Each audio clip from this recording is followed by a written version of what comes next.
Schopenhauer exposed the dark truth about women that men still ignore. He wasn't hateful, he was observant. Schopenhauer saw patterns that most men still deny. Watch till the end.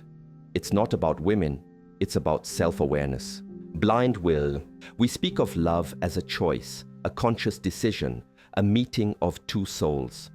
But Schopenhauer looked deeper beyond the romantic veneer and saw something far more elemental, far more formidable, the will. Not your will, not a conscious desire, but an impersonal, insatiable, blind striving force that underpins all existence. It is the raw, unceasing urge to live, to perpetuate, to be. And in the realm of human relationships, particularly between men and women, this will manifests with a singular, overwhelming purpose, the continuation of the species. You see, for the will, you and I are merely instruments, conduits for its grand, indifferent design. Your conscious desires, your notions of happiness, your search. For a perfect partner, these are often just elaborate decoys, intricate illusions spun by the will to ensure its own perpetuation. Think of it, the intoxicating pull, the magnetic attraction, the feeling of destiny. These are not necessarily signals of a profound spiritual connection meant for your individual fulfillment. They are, in Schopenhauer's stark view, the clever lures of the will designed to draw two specific individuals together, not for their personal joy, but because their genetic combination is deemed optimal for the next generation. It is a biological imperative disguised as romantic love. This is a hard truth to swallow, for it strips away the ego's cherished belief in its own autonomy in matters of the heart. You believe you are choosing, but in many ways you are being chosen by something far older, far more powerful than your conscious mind can comprehend.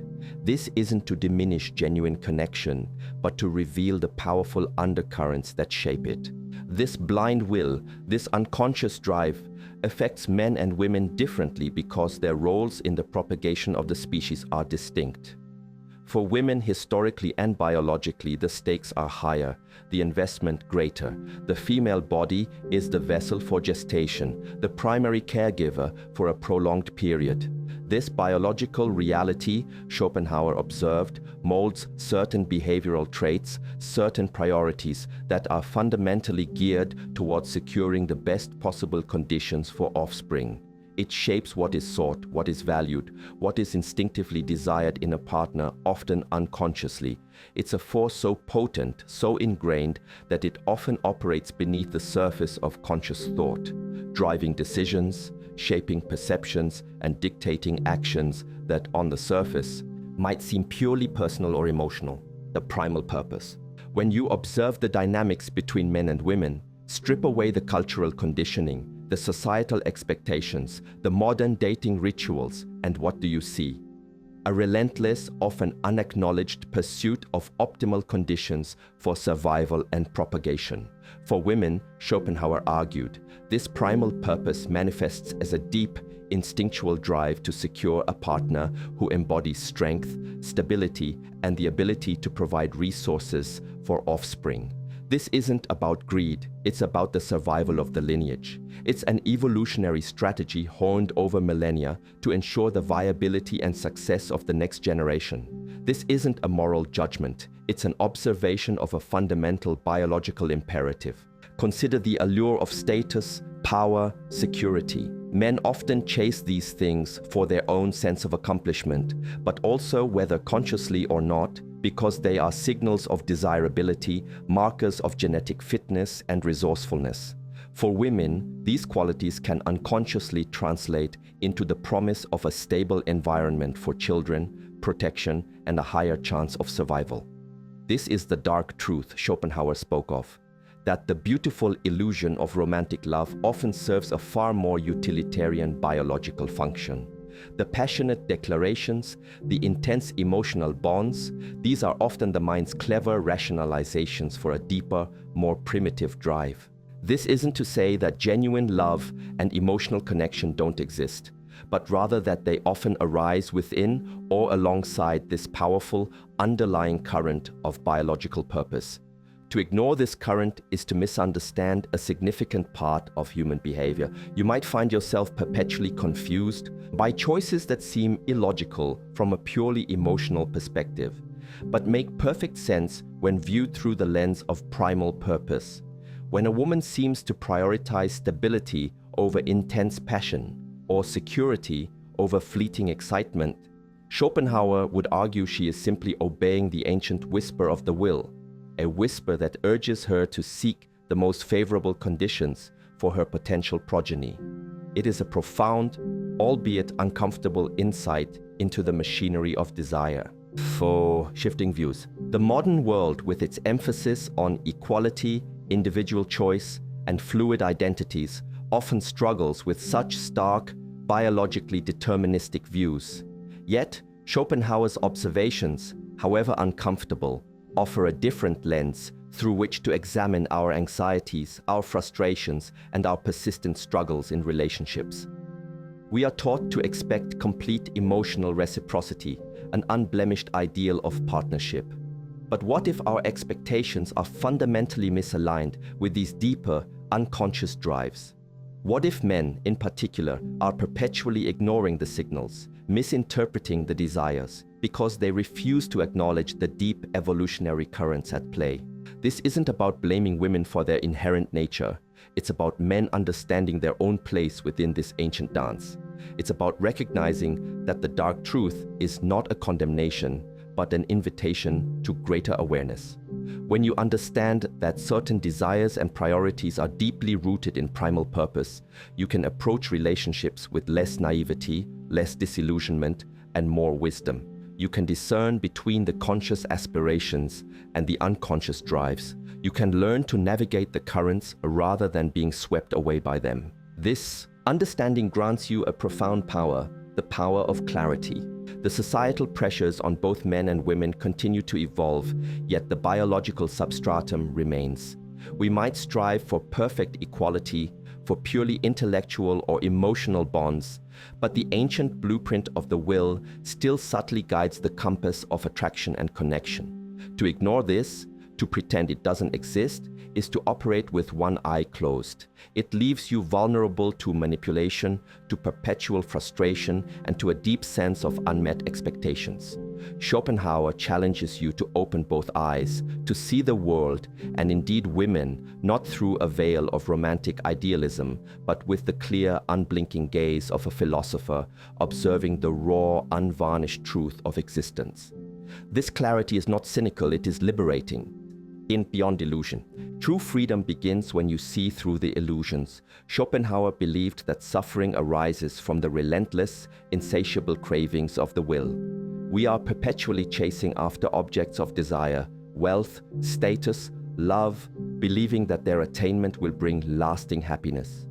But the will is a cunning master. It always presents new desires, new aims, once the old ones are achieved, ensuring our perpetual dissatisfaction. In the realm of relationships, this means the idealization of a partner, the belief that the right person will fulfill all your needs, is often the most potent illusion of all. For men, this illusion can be particularly damaging. You might chase after the perfect image, the societal ideal, believing that possessing this will bring status, love, and ultimate contentment.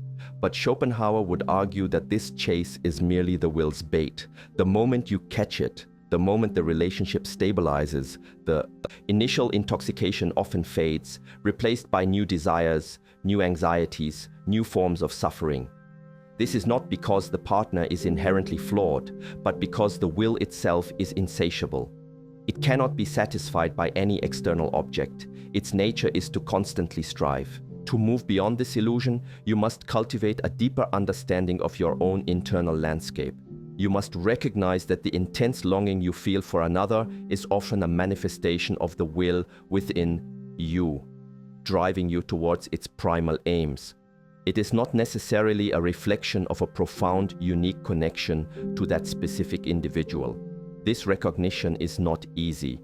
It forces you to confront the uncomfortable truth that much of what we call love is tinged with self-interest, with the desire for fulfillment, for validation, for the continuation of something greater than ourselves. But in this confrontation lies the key to genuine self-mastery and ultimately to more conscious, less illusion-bound relationships. Your inner fortress. If external validation and the pursuit of objects of desire are ultimately futile in satisfying the will, then where does true peace reside? Schopenhauer, much like ancient Eastern philosophies, points inward. The path to overcoming suffering, to finding genuine contentment, is not in getting what you want, but in transcending the wanting itself. This means building an inner fortress, a sanctuary of self-awareness and self-reliance that is impervious to the whims and dictates of the external world, and indeed to the blind cravings of the will itself. For men, this means cultivating a profound sense of self-worth that is entirely independent of external validation, particularly from women. If your sense of value, your happiness, your very identity is contingent upon the approval, the presence, or the affection of another, you are perpetually vulnerable. You become a pawn in the game of the will, constantly striving, constantly seeking, never truly at peace. The inner fortress is built upon self-knowledge, discipline, and a deep understanding of your own principles and purpose, distinct from any external relationship. This is not about becoming cold or detached. It is about becoming centered, unshakable. Imagine a mountain. It stands firm regardless of the winds, the rains, the passing seasons. It does not seek validation from the valley below, nor does it lament the clouds that obscure its peak. It simply is. This is the essence of the inner fortress. When you anchor yourself in this profound internal stability, your interactions with women, and indeed with all of life, transform. You no longer approach relationships from a place of desperate need or insatiable craving. Instead, you approach them from a place of abundance, of wholeness. You are capable of genuine connection, not out of lack, but out of an overflowing wellspring within. This is not indifference, it is profound strength. While true sight. Cultivating true sight means learning to see women and yourself, not through the distorting lens of idealization or biological imperative alone, but through the clear, unblinking eyes of present awareness. It means recognizing the profound influence of the will, acknowledging its mechanisms, but refusing to be entirely governed by them. This is the ultimate act of philosophical liberation for a man, to understand the game, to know the rules, but to choose your own path within it. It is to observe, not to judge, but to discern. This true sight allows you to appreciate the multifaceted nature of women, recognizing their biological drives without reducing them to mere instruments of the will. It allows you to see their individual personalities, their conscious desires, their unique contributions, alongside the ancient currents that flow beneath. You can then engage with authenticity, without the crushing weight of unrealistic expectations, and without the naive belief that your relationship will magically transcend all human limitations. You learn to accept imperfection, to appreciate the genuine moments of connection, and to navigate the inevitable challenges with greater equanimity. For men, this means no longer projecting your own ideals and desires onto women, but learning to truly listen, to truly observe, and to truly understand their expressed reality. It means shedding the romanticized notions propagated by media and culture, and instead engaging with the raw, complex, beautiful truth of human interaction. It's a journey from blind infatuation to clear-eyed appreciation. This understanding allows you to distinguish between genuine, conscious connection based on shared values, respect, and mutual growth, and the fleeting, often illusory pull of the will's primal directives. It's about building relationships on a foundation of truth, not fantasy. As conscious connection. If you accept Schopenhauer's premise that much of our romantic impulse is driven by a blind will, then the path to truly meaningful, conscious connection is not to fight this will, but to understand it and rise above its purely instrumental aims. This means shifting your focus from seeking an external fulfillment to cultivating an internal state of completeness. When you are rooted in your own being, when your happiness is not dependent on another, then and only then can you truly offer yourself in a relationship, not out of need, but out of abundance. This is the first step toward genuine reciprocal connection. The second step is intentionality. Most relationships unfold through a series of unconscious reactions and unmet expectations. A conscious connection, however, is built with deliberate choice. It involves deeply understanding your own values, your non-negotiables, and your life's purpose. Then, it involves seeking a partner whose conscious values and goals align, not just someone who ignites a primal spark. This is not to say attraction is unimportant, but that it becomes a starting point, not the sole determinant. You are looking for a companion on a shared journey, not merely a vessel for the will's design. This means engaging in honest, often uncomfortable conversations about expectations, about boundaries, about individual paths. It means being willing to walk away from connections that, despite their initial allure, do not serve your higher purpose or align with your cultivated self-mastery. It is a rigorous, demanding path, but it promises a depth of connection that transcends the superficial. It asks you to move beyond the fairy tale and into the challenging, yet profoundly rewarding terrain of mutual respect, shared growth, and genuine partnership. You become an architect of your connections, not a passive passenger. La honest mirror. The most profound habit you can cultivate in light of Schopenhauer's insights is to hold up an honest mirror to yourself. This isn't about self-criticism. It's about ruthless self-observation. Every strong emotion, every intense desire, every lingering attachment becomes an opportunity for inquiry. Ask yourself, is this truly my conscious desire, aligned with my deepest values and wisdom? Or is it the blind will stirring, using me as a conduit for its ancient agenda? This practice requires courage, for it means confronting uncomfortable truths about your own motivations and impulses. This honest mirror also extends to how you perceive others, particularly women. When you feel an intense attraction, a powerful pull, instead of immediately diving in, pause. Observe. What is truly drawing you? Is it the superficial, the fleeting, the validation of your ego? Or is there a deeper resonance, a connection that speaks to shared values and mutual respect? This pause, this moment of self-reflection, is a critical habit for any man seeking to transcend the automatic reactions dictated by the will. It gives you agency, control over your own internal landscape. By constantly holding up this honest mirror, you begin to distinguish between the superficial glamour of primal attraction and the deeper, more enduring qualities that foster true partnership. You become less susceptible to fleeting infatuation and more attuned to the subtle signals of compatibility and genuine connection. This isn't about becoming cynical, it's about becoming discerning. It's about building a foundation of relationships based on clarity and truth, not on the shifting sands of illusion. This habit cultivates self-awareness, the bedrock of all true mastery. Gian to cultivate detachment. The concept of detachment, often misunderstood as indifference, is in fact a powerful tool for liberation from the will's tyranny. Schopenhauer saw that suffering arises from attachment to outcomes, to desires, to possessions, and indeed to people. If your happiness is tied to a specific person's affection, presence, or behavior, you are enslaved by that attachment. Cultivating detachment means releasing your grip on these external factors and finding your peace within.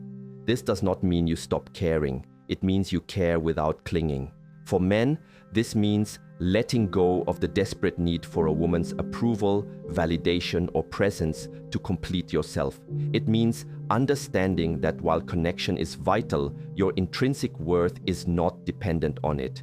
This detachment allows you to approach relationships from a place of strength, not neediness. When you are detached, you are free to love, to connect, to engage, without the fear of loss or the desperation of pursuit. You offer your presence freely, not as a transaction for fulfillment. This is a profound shift in mindset that empowers you immensely. Practically, cultivating detachment involves mindfulness practices, observing your thoughts and emotions without judgment, recognizing them as transient phenomena. It involves consciously releasing expectations about how a relationship should unfold and instead embracing what is. It means understanding that the only thing you truly have control over is your own internal state, your own actions, your own character. When you master this, you become unshakable. You become a stable presence in your own life, and thus a more valuable and grounded presence for others. Misbuilt inner value. If the external world, and indeed the will, often drives us to seek value from outside, then a crucial habit for men is to consciously and consistently build profound inner value. This is not about building an ego, it's about cultivating a self that is rich in purpose, discipline, and wisdom, a self that is intrinsically valuable, independent of external circumstances or relationships. This inner value becomes your unshakable foundation, your true wealth. It is the fortress Schopenhauer's philosophy ultimately points towards. Building inner value involves several key practices. Firstly, cultivate a clear sense of your life's mission or purpose. What truly ignites your spirit? What impact do you wish to make? When you are actively engaged in meaningful pursuit, your inner world becomes vibrant and self-sustaining. Secondly, commit to continuous self-improvement, intellectual, physical, spiritual. This is not about competing with others, but about becoming the best version of yourself, for yourself. Develop your skills, expand your knowledge, master your body. Thirdly, cultivate discipline. The ability to do what is necessary, even when you don't feel like it, is a hallmark of inner strength. This discipline translates into self-respect and a deep sense of accomplishment. When you operate from this place of cultivated inner value, you no longer seek to extract value from others, particularly women. Instead, you radiate it. You become attractive not because you need something, but because you are something. This shift is revolutionary. It changes the entire dynamic of your interactions, elevating them from need-based transactions to genuine exchanges between two complete individuals. Embrace impermanence. One of Schopenhauer's most profound insights, echoing ancient Eastern wisdom, is the inherent impermanence of all things. Everything changes, nothing lasts. This applies to relationships, to emotions, to life itself. To cling to the idea of eternal love, of an unchanging partner, or an everlasting state of happiness is to set yourself up for inevitable suffering. The habit of embracing impermanence is therefore critical for navigating relationships with wisdom and peace. For men, this means acknowledging that the intense initial spark, the honeymoon phase, is temporary. It means understanding that people evolve, circumstances shift, and relationships require continuous adaptation and conscious effort. It liberates you from the naive expectation that things will always remain as they were, allowing you to appreciate the present moment and adapt to the flow of change. When you accept impermanence, you let go of the need to control the uncontrollable. You find freedom in the flow. Practically, embracing impermanence means being present in each moment of connection, savoring it without attachment to its continuation. It means understanding that every person in your life is there for a season, a reason, or a lifetime, and each has its own beauty. It encourages gratitude for what is, rather than longing for what was or what might be. This perspective allows you to love more fully, precisely because you understand the precious, fleeting nature of each moment. You develop a calm acceptance, a profound wisdom that allows you to experience both joy and sorrow without being completely consumed by either. The path forward. So what is the ultimate truth revealed by Schopenhauer for men who choose to listen? It is this: you are not merely a romantic idealist chasing after a fantasy of perfect love. You are a complex being, influenced by deep, ancient biological currents, operating often beneath your conscious awareness. Women too are driven by their own profound, often unconscious imperatives. To ignore this is to navigate the sea of human connection without a compass, perpetually buffeted by storms of misunderstanding and disappointment. But this understanding is not a burden. It is a liberation. It is an invitation to greater self-mastery. When you acknowledge the blind,